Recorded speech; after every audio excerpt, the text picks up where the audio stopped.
Hello friends, आप सभी का स्वागत है मेरे यूट्यूब चैनल में। तो हम लोग आरसीसी का क्वेश्चन कर रहे थे। आरसीसी क्वेश्चन कर रहे थे जिसमें हम लोगों का 300 क्वेश्चन कंप्लीट हो चुका है। 300 क्वेश्चन कंप्लीट हो चुका है और आज हम लोग करेंगे 301 से लेकर 320 तक का क्वेश्चन करेंगे। और इसमें टोटल 1300 प्लस क्वेश्चन है, 1300 से अधिक एमसीक्यू है। तो ये सारे क्वेश्चन हम लोग करेंगे। इसको करने में थोड़ा सा टाइम लगेगा, लेकिन एक बार यदि आप एक सारे क्वेश्चन कंप्लीट हो जाते हैं, उसके बाद इसको आप लोग देखते हैं तो आप लोगों का आरसीसी का सारा डाउट क्लियर हो जाएगा। और जो जो क्वेश्चन पूछे जाते हैं प्रीवियस ईयर में जेई और एई एग्जाम में, सारे आप लोगों को पता चल जाएंगे कि इस टाइप से क्वेश्चन आता है, तो आप लोग तैयारी अच्छे से कर सकते हो। और कोई भी एग्ज़ाम हो, चाहे जेई एग्ज़ाम हो या ए एग्ज़ाम हो, और किसी भी स्टेट का एग्ज़ाम हो, एसएससी जेई हो, रेलवे जेई हो, यूपीपीएससी जेई हो, सारे के लिए यूजफुल है ये वीडियो। और आरसीसी का तो इतना क्वेश्चन कर लेते हैं, 1300 क्वेश्चन। तो आरसीसी का क्वेश्चन आप लोगों का छूटेगा नहीं एग्जाम में। 100% चांसेस हैं यहाँ से आने का क्वेश्चन। तो चलिए हम लोग स्टार्ट करते हैं आज का वीडियो। 301 नंबर का क्वेश्चन है, if the bond stress developed in A reinforced concrete beam is more than permissible value, it can be brought down by. तो जो बॉन्ड स्ट्रेस डेवलप हो रहा है रेनफोर्स सीमेंट कंक्रीट का, तो वो किससे अधिक है? परमिसिबल वैल्यू से अधिक है। तो उसको हम लोग कम कैसे कर सकते हैं? तो यहाँ पर ऑप्शन में देख सकते हो, ऑप्शन ए है increasing the depth of beam, option B है increasing the number of bars, और ऑप्शन सी है decreasing the diameter of the bar, और ऑप्शन डी है all the all of this. तो जब भी स्ट्रेस बॉन्ड स्ट्रेस अधिक है परमिसिबल स्ट्रेस से, तो उसको हम लोग कम करने के लिए जो बीम का डेप्थ है उसको हम लोग इंक्रीज कर सकते हैं। और जो नंबर ऑफ बार है जो नंबर ऑफ बार है और जो डायमीटर ऑफ बार है, डायमीटर ऑफ बार को हम लोग कम करके उसके नंबर को बढ़ा सकते हैं। और इससे क्या होगा, उसका पेरीमीटर बढ़ जाएगा और बॉन्ड स्ट्रेस कम हो जाएगा, और जो बॉन्ड स्ट्रेंथ होता है वो बढ़ने लगेगा। तो इसका देख सकते हो कि ऑप्शन ए, बी और सी तीनों करेक्ट हो जाएंगे। तो इसका करेक्ट आंसर हो जाएगा ऑप्शन डी, इसका करेक्ट हो जाएगा all of this. Next question पे चलते हैं। Shape of idealised stress strain curve for concrete as prescribed by IS 456 1978 is. तो इसमें क्या पूछा है? जो स्ट्रेस स्ट्रेन कर्व बनता है कंक्रीट का, उसका शेप कैसा होता है? तो उसका शेप कैसा होता है आप लोगों को पता ही होगा, मैं पहले भी बताया हूँ। तो उसका शेप यहाँ पर देख सकते हो आप लोग स्क्रीन पे, इस टाइप का बनता है। तो यहाँ तक जो बनता है पैराबोलिक होता है, और पैराबोलिक तक उसका वैल्यू कितना होता है? 0.002 होता है। और फिर उसके और आगे जाता है, अल्टीमेट पे होता है 0.0035 होता है। ये मैं पहले भी बताया हूँ पीडीएफ में आप लोगों को। यदि सिर्फ कंप्रेशन तक की बात करें तो कितना होता है? 0.002 इसका वैल्यू होता है। और ये पैरेलल बनता है, और इसके बाद इसे रेक्टेंगुलर बनता है यहाँ तक। ठीक है। तो यहाँ पर देख सकते हो कि ऑप्शन में क्या क्या दिया है। ऑप्शन ए में देख सकते हो कि रेक्टेंगुलर, ऑप्शन बी में है पैराबोलिक, ऑप्शन सी है रेक्टेंगुलर एंड पैराबोलिक, और ऑप्शन डी है नॉन ऑफ द एबव। तो अभी मैं बताया कि क्या बनता है। पहला पैराबोलिक पहले बनता है, फिर रेक्टेंगुलर बनता है। तो यहाँ पर ऑप्शन सी में देख सकते हो कि ऑप्शन सी इसका करेक्ट हो जाएगा, रेक्टेंगुलर पैराबोलिक। आप लोग देखना चाहते हैं तो मैं पीडीएफ में एक बार आप लोगों को दिखा देता हूँ। यहाँ पर आप लोग स्क्रीन में देख सकते हो कि वर्टिकल डायरेक्शन में स्ट्रेस है और हॉरिजॉन्टल डायरेक्शन में स्ट्रेन है।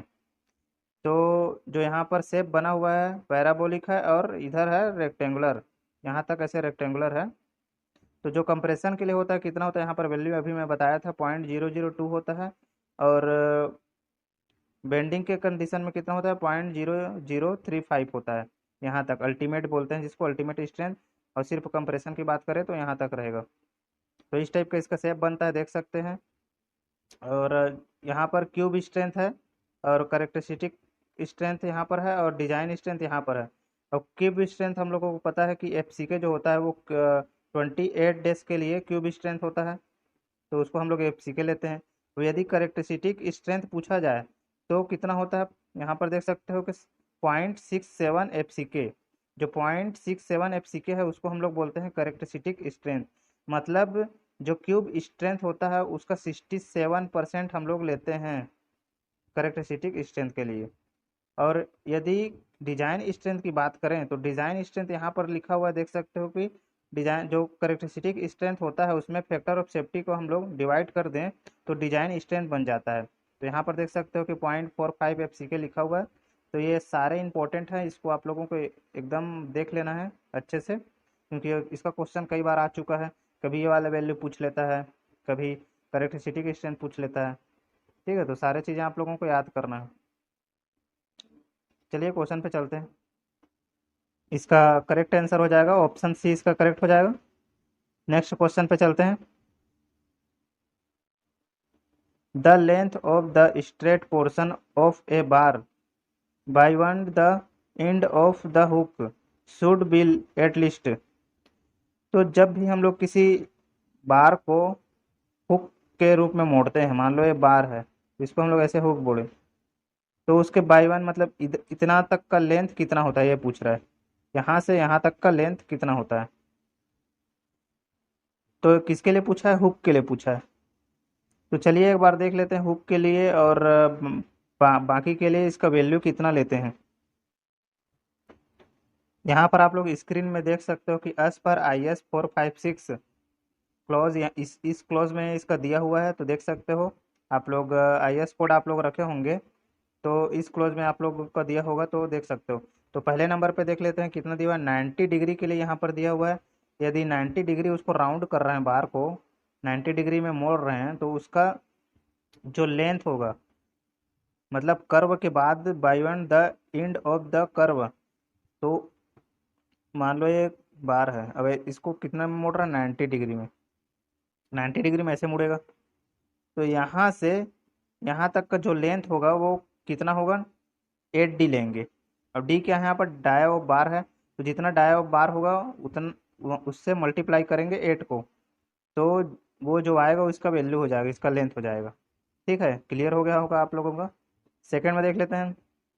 सेकंड क्या है, जब 335 डिग्री में हम लोग राउंड मतलब मोड़ेंगे, तो 335 डिग्री कहाँ होगा, इस टाइप का होगा, मतलब थोड़ा और तिरछा होगा, ऐसे करके 335 डिग्री। तो यहाँ से यहाँ तक का जो लेंथ होगा वो कितना होगा, 6D। 6D लेंगे उसको, 6D। और डी क्या है, यहाँ पर डाया ऑफ बार है, बार जितना होगा उसके ऊपर डिपेंड करेगा। और बाकी देख लेते हैं। थर्ड में देख सकते हो, जब 180 डिग्री में हम लोग मोड़ रहे हैं, 180 डिग्री को ही हम लोग हुक बोलते हैं, तो ऐसे करके मोड़ते हैं, हुक 180 डिग्री में पूरा मुड़ता है। तो यहाँ से यहाँ तक का जो लेंथ होगा वो कितना होगा, वो हो जाएगा 4D। यहाँ पर 4D देख सकते हो, 4D हो जाएगा।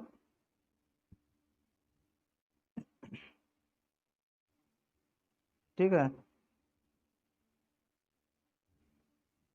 तो ये तीनों इंपॉर्टेंट है, तीनों को एक बार देख लीजिएगा अच्छे से। चलिए क्वेश्चन पे चलते हैं। तो यहाँ पर क्वेश्चन में अपने को हुक के लिए पूछा है, हुक के लिए कितना लेंथ लेंगे। तो हुक के लिए लेंगे, अभी बताया मैं, 4D लेते हैं। और डी क्या हो, यहाँ पर डाया ऑफ बार है।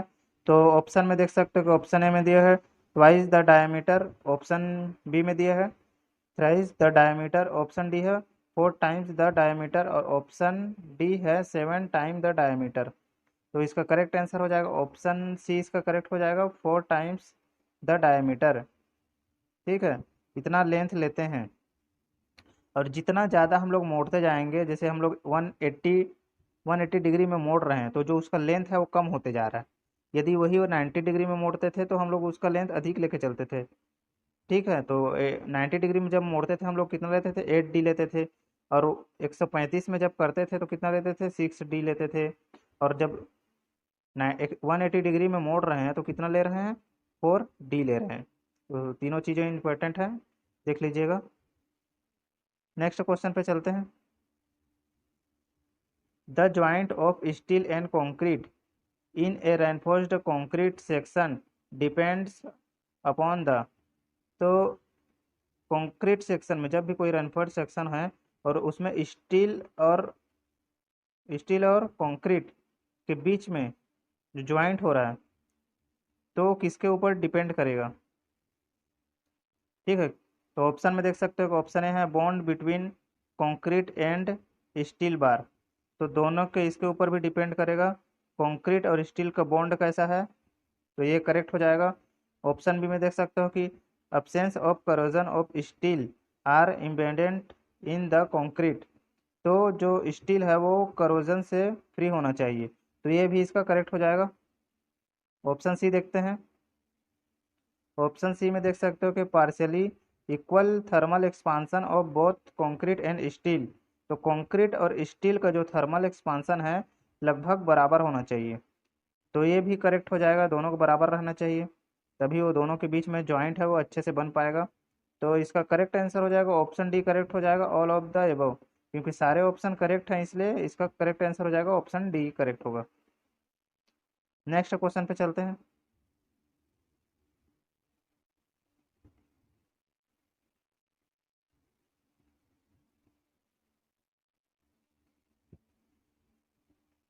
The bond strength between steel reinforcement and concrete is affected by. तो जो कंक्रीट और स्टील के बीच में बॉन्ड स्ट्रेंथ हो लग रहा है, बॉन्ड स्ट्रेंथ होता है, तो किसके ऊपर डिपेंड करता है। तो ये मैं पहले भी बताया हूँ कि बॉन्ड स्ट्रेंथ किसके किसके ऊपर डिपेंड करेगा। एक तो तुम्हारा क्या बोलते हैं स्टील का प्रॉपर्टी के ऊपर डिपेंड करेगा, और कंक्रीट का कौन सा ग्रेड है उसके ऊपर भी डिपेंड करेगा, और कौन सा हम लोग स्टील यूज़ कर रहे हैं उसके ऊपर भी डिपेंड करता है, और उसमें फोर्स किस टाइप का लग रहा है उसके ऊपर भी डिपेंड करेगा। यदि कंप्रेशन है तो उसका जो बॉन्ड स्ट्रेंथ है अधिक हो जाएगा, और टेंशन है तो बॉन्ड स्ट्रेंथ कम होगा। तो यहाँ पर देखते हैं कि ऑप्शन में क्या क्या दिया हुआ है। ऑप्स यहाँ पर पहले पे देख सकते हो स्टील प्रॉपर्टी, तो इसके ऊपर तो डिपेंड करता ही है। और सेकंड में दिया है कंक्रीट प्रॉपर्टी, इसके ऊपर भी डिपेंड करता है। और एक थर्ड में दिया हुआ है श्रिंकेज ऑफ कंक्रीट, यदि कंक्रीट श्रिंक हो रहा है तो उसका बॉन्ड स्ट्रेंथ क्या है बढ़ते जाएगा, तो ये भी करेक्ट हो जाएगा। तो तीनों के ऊपर डिपेंड करता है। तो देखते हैं ऑप्शन किस में तीनों दिया हुआ है। ऑप्शन डी में देख सकते हो कि फर्स्ट सेकंड और थर्ड तीनों दिया हुआ है, तो ऑप्शन डी इसका करेक्ट हो जाएगा।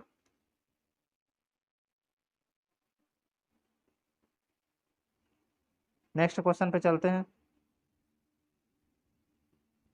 Ultimate strength design of RCC structure is also known as. तो जो हम लोग आरसीसी स्ट्रक्चर के लिए एक मेथड यूज करते हैं अल्टीमेट स्ट्रेंथ डिजाइन। तीन मेथड होता है आप लोगों को पता होगा, एक होता है WSM होता है, एक होता है LSM लिमिट स्टेट मेथड होता है, और एक होता है अल्टीमेट स्ट्रेंथ मेथड। तीनों मेथड पता होगा आप लोगों को। तो जो अल्टीमेट स्ट्रेंथ डिजाइन होता है एक मेथड है, तो इसको और हम लोग क्या बोलते हैं, उसको क्या बोलते हैं, तो इसको हम लोग बोलते हैं लोड फैक्टर मेथड भी इसको बोलते हैं। तो ऑप्शन में देख लेते हैं।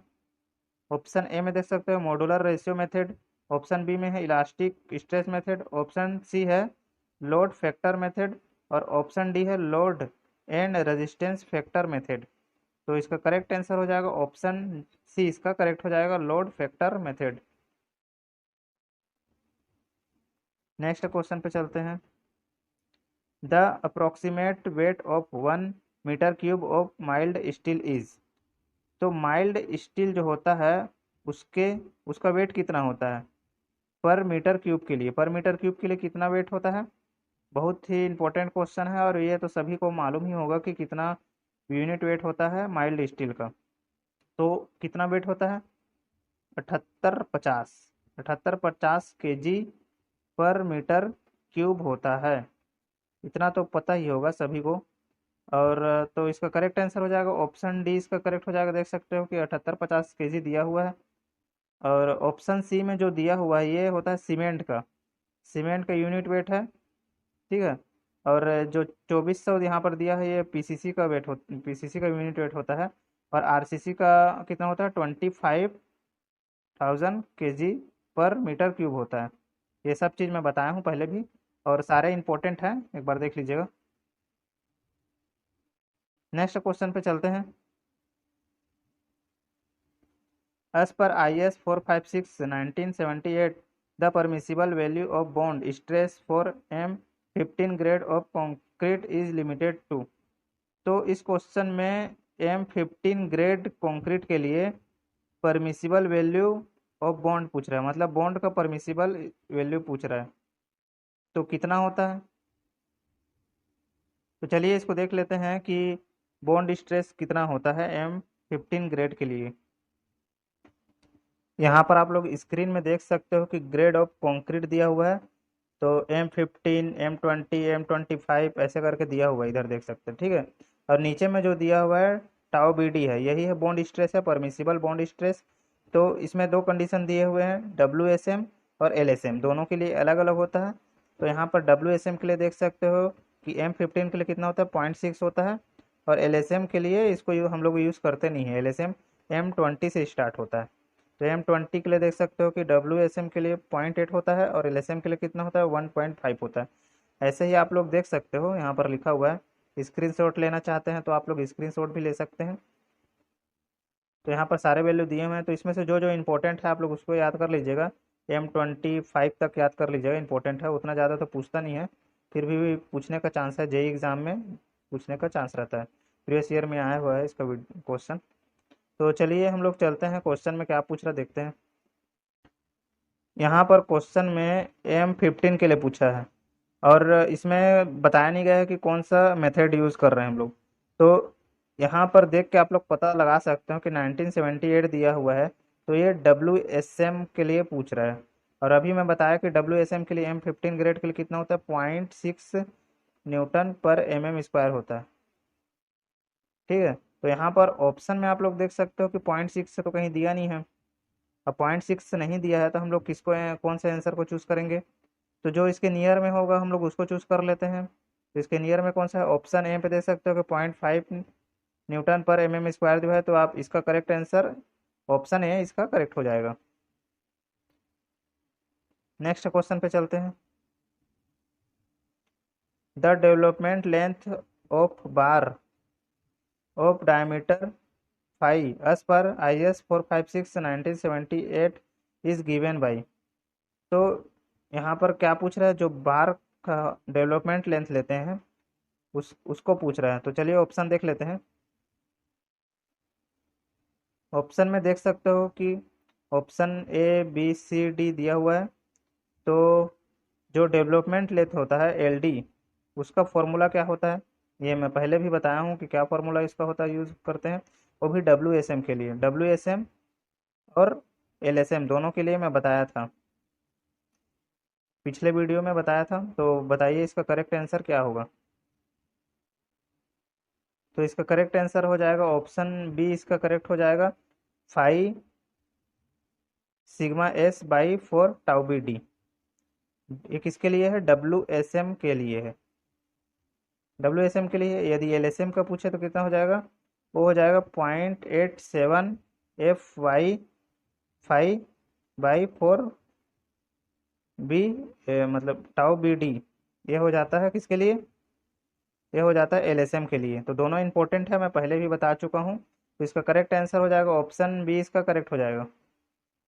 नेक्स्ट क्वेश्चन पे चलते हैं। The anchorage value of a hook is assumed 16 time the diameter of the bar if the angle of the bend is. तो यदि जो एंकरेज वैल्यू है वो 16 टाइम ऑफ डायमीटर है, डायमीटर ऑफ बार मतलब 16D है, तो ये किसकी कौन से एंगल के लिए इतना वैल्यू रहता है। तो चलिए देख लेते हैं कि किसके लिए कितना होता है।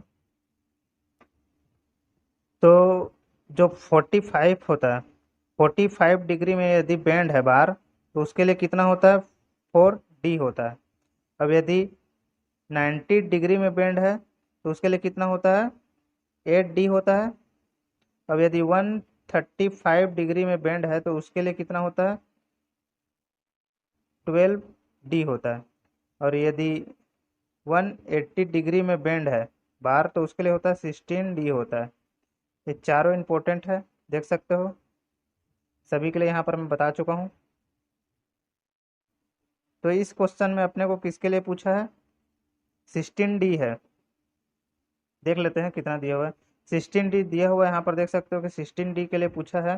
तो 16D किस कंडीशन के लिए लेते हैं हम लोग? 180 डिग्री में यदि बार बेंड हो रहा है तो उसके लिए हम लोग 16D लेते हैं। और यहाँ पर ऑप्शन में देख सकते हो कि 180 कहीं दिया नहीं है, तो इसका करेक्ट आंसर हो जाएगा ऑप्शन डी, इसका करेक्ट हो जाएगा नॉन ऑफ दिस, इनमें से कोई नहीं, ये इसका करेक्ट आंसर हो जाएगा। यदि यहाँ पर ऑप्शन में 180 दिया रहता तो हम लोग उसको करेक्ट बोलते, बट यहाँ पर दिया नहीं तो इसका करेक्ट आंसर हो जाएगा ऑप्शन डी, इसका करेक्ट हो जाएगा। नेक्स्ट क्वेश्चन में चलते हैं। The ratio of the allowable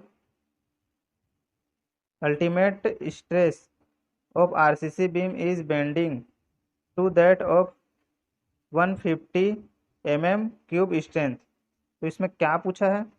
जो अल्टीमेट स्ट्रेस होता है आरसीसी का और जो 150 mm³ का स्ट्रेंथ होता है, तो उसके बीच में रेशियो पूछा है। तो अभी मैं इससे पहले बताया था कि जो अल्टीमेट स्ट्रेंथ होता है, अलाउेबल अल्टीमेट स्ट्रेंथ कितना होता है? 0.67 FY, नहीं सॉरी FY नहीं, FCK होता है। FCK होता है, ये क्या होता है? ये अल्टीमेट स्ट्रेस होता है, अलाउेबल अल्टीमेट स्ट्रेस, इसको करेक्टरिस्टिक स्ट्रेंथ भी बोल सकते हैं हम लोग। और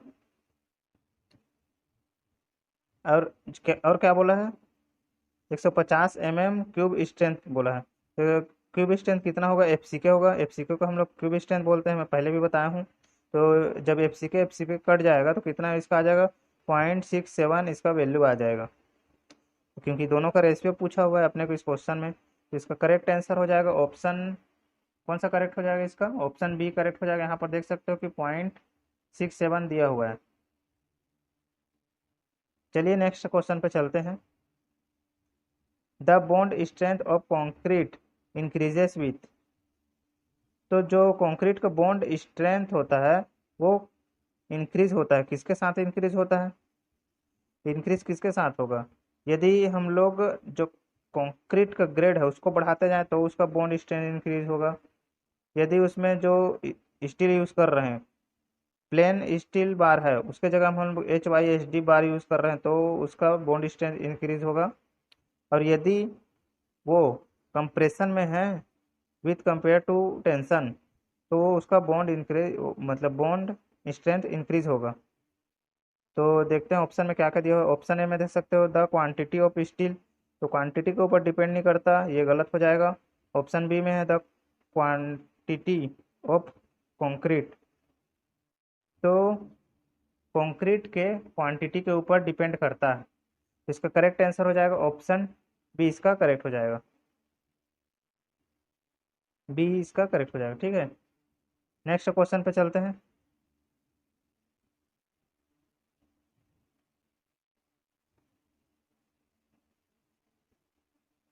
For bars in tension, a standard hook has an anchorage value equivalent to a straight length of।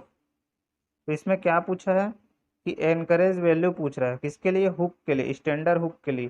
तो अभी मैं बताया था कि स्टैंडर्ड हुक के लिए क्या होता है, 180 डिग्री में बार को मोड़ रहे हैं तो उसको हम लोग क्या बोलते हैं? हुक बोलते हैं। अब 180 के लिए एनकरेज वैल्यू कितना होता है? 16.5 होता है। और 5 यहाँ पर क्या है? डाया ऑफ बार है, ये मैं बता चुका हूँ पहले भी। तो इसका करेक्ट आंसर हो जाएगा ऑप्शन सी, इसका करेक्ट हो जाएगा 16.5। और 8.5 किसके लिए लेते हैं? 8.5 लेते हैं हम लोग 90 डिग्री के लिए। और 12.5 लेते हैं, किसके लिए लेते हैं हम लोग? 135 डिग्री के लिए 12.5 लेते हैं। ठीक है, इसका करेक्ट आंसर हो जाएगा ऑप्शन सी, इसका करेक्ट हो जाएगा। नेक्स्ट क्वेश्चन पे चलते हैं।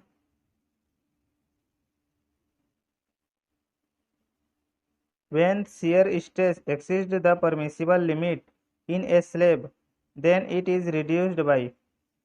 तो जब परमिसिबल लिमिट एक्सीड हो जा रहा है इसका, स्लैब का, तो उसको रिड्यूस करने के लिए हम लोग क्या करेंगे? तो इसको रिड्यूस करने के लिए हम लोग जो डेप्थ है, बीम का डेप्थ है, उसको इंक्रीज करते जाएंगे।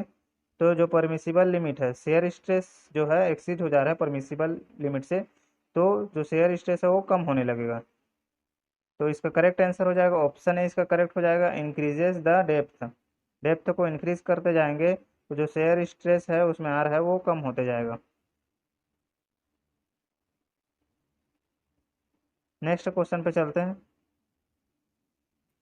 shear reinforcement in a RCC beam is provided to resist।